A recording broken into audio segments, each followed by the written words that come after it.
Good morning all children, कैसे हो आप। आज हम अपनी कक्षा में पढ़ेंगे भाषा, लिपि और व्याकरण। भाषा के बारे में तो आपने पिछली कक्षाओं में भी पढ़ा होगा।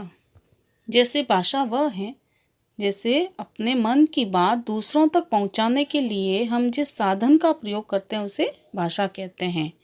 भाषा के कितने रूप होते हैं? 2 रूप, मौखिक व लिखित। मौखिक भाषा में हम अपनी बात बोलकर दूसरों तक पहुंचाते हैं व लिखित भाषा में हम अपनी बात लिखकर अपनी बात दूसरों तक पहुंचाते हैं। अब है लिपि। जैसे आपस में बात करते समय हमारे मुंह से जो ध्वनियाँ निकलती हैं उन्हें लिखने के कुछ चिन्ह होते हैं। यही ध्वनि चिन्ह क्या कहलाते हैं? लिपि।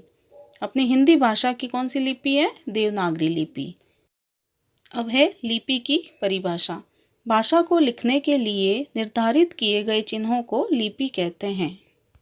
सभी भाषाओं की अपनी अलग अलग लिपियां होती हैं।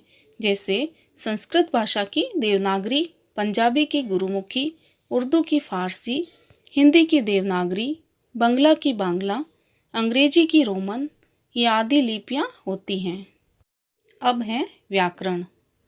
अगर व्याकरण का ज्ञान नहीं हो तो दैनिक जीवन में बोलचाल और पढ़ने लिखने में जाने अनजाने में हमसे बहुत सी गलतियां हो जाती हैं।